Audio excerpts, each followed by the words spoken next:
Bienvenidos. El día de hoy vamos a tratar sobre el tema de dividendos. Realizaremos un ejercicio. Primeramente tenemos un pequeño ejercicio. Nosotros somos la empresa A, una empresa ecuatoriana que tiene 5 accionistas, los cuales las acciones están divididas entre ellos hasta sumar el 100% de acciones. Entonces tenemos aquí que en la sociedad ABC es una empresa ecuatoriana y que tiene el 10% de acciones. La sociedad XYZ es una empresa colombiana con el 15% de acciones. La sociedad NNN es de Bahamas y tiene el 5% de acciones. La persona natural Rafael Nadal es no residente en el Ecuador y tiene el 20% de acciones. Y el otro accionista es Pepito Piguave, que es residente en el Ecuador y es una persona natural. El artículo 9. Exenciones. Dice, están exonerados exclusivamente los siguientes ingresos.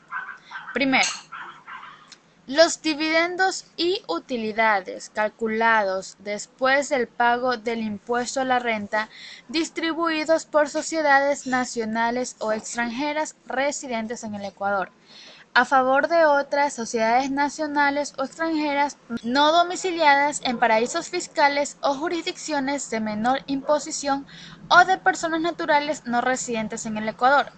Entonces, después de haber leído el artículo 9 de la Ley del Régimen Tributario Interno, en el cual trata de las exenciones, nos pudimos dar cuenta que para la sociedad ABC, que es ecuatoriana, la sociedad XYZ, que es colombiana, y las personas natural no residente, que es Rafael Nadal, sus ingresos van a ser exentos por ser empresas nacionales extranjeras y persona natural no residente en el Ecuador. Para la sociedad NNN, que es la de Bahamas, y para la persona natural residente en el Ecuador, Pepito Piguave, sus ingresos van a ser grabados.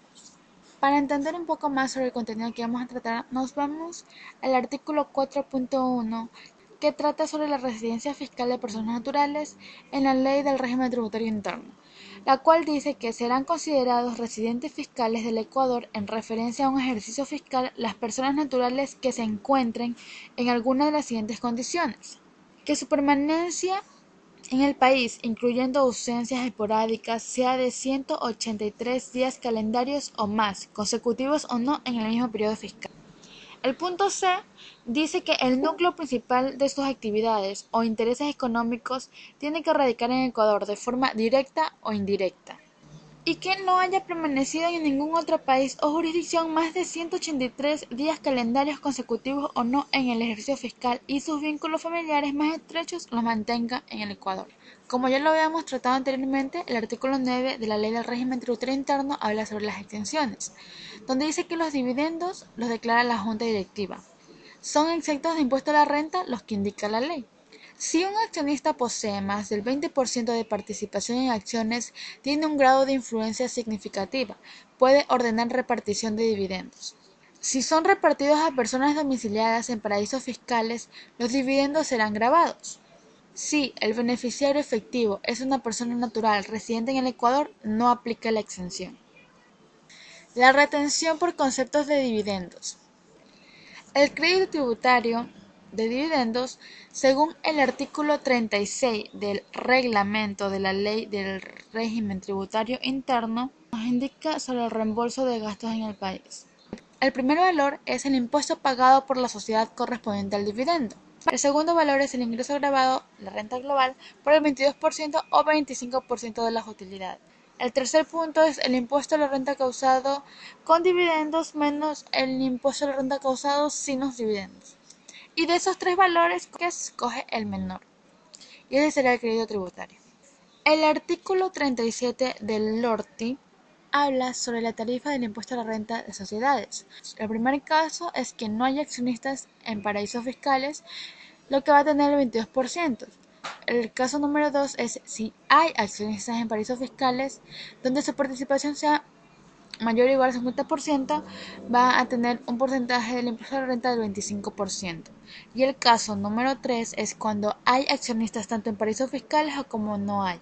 En este caso se utilizan los 22% y el 25%, pero el 22% va a ser lo proporcional de los accionistas no domiciliados en paraísos fiscales y el 25% lo proporcional de accionistas domiciliados en paraísos fiscales.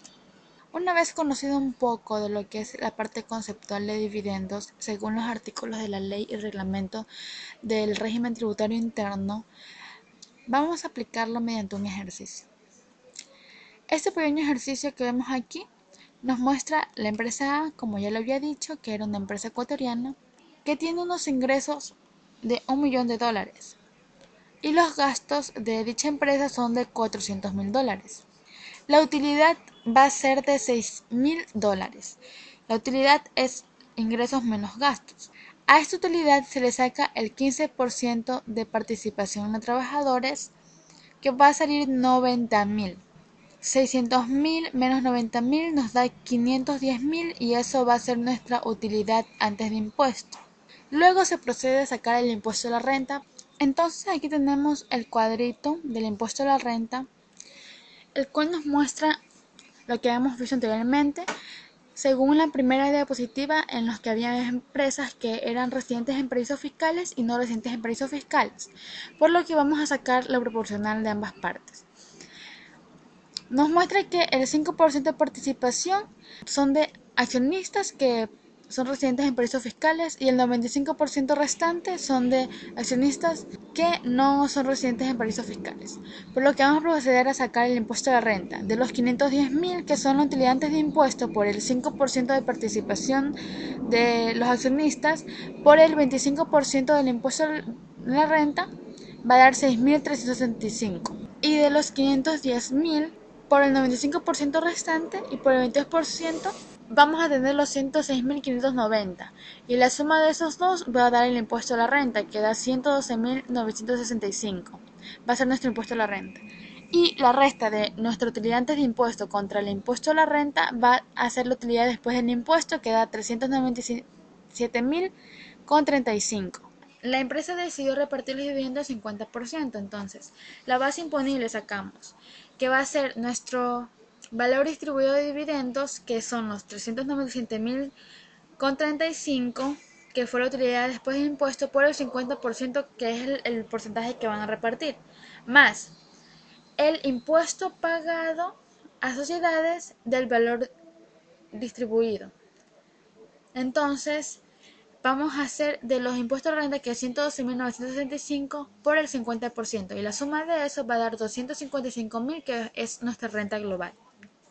Ese valor lo vemos en la tabla que nos da el SRI del año 2015, y nos colocamos, como dio 255.000, nos colocamos en la última fracción básica, que es 110.000 en adelante, y vamos a proceder a realizar la operación, que es 255.000 que nos dio en nuestra renta global, menos la fracción básica, que es 110.190 por el 35%, más los 21.566, que es nuestro impuesto a la fracción básica, y eso nos da los 72.249,50.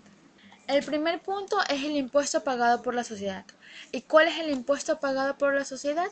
Es lo que calculamos para sacar la renta global, que son los 56.482,50. Entonces, ese va a ser nuestro primer punto para sacar el crédito tributario. El segundo punto es de los 255.000 por el 5%, que son de las personas que son residentes en paraísos fiscales, más los 255.000 por el 95% de accionistas que son no residentes en paraísos fiscales, por el 22% del impuesto a la renta. La suma de eso da los 56.482,50. Ese va a ser nuestro segundo punto. Dio igual al primero en este caso. Y como el tercer punto tenemos el valor calculado, los 62.249,50, que es nuestro impuesto a la renta causado con dividendo menos nuestro impuesto a la renta causado sin dividendos. De los tres puntos escogemos el menor. En este caso el punto 1 y el punto 2 son los menores, entonces escogemos como crédito tributario los 56.482,50. Para ver el valor del impuesto a la renta calculado por los dividendos, tenemos que a los 72.249,50 restarle el crédito tributario, que son los 56.482,50. Eso nos da $15.765. Eso es nuestro impuesto a la renta calculado por dividendo. Muchísimas gracias.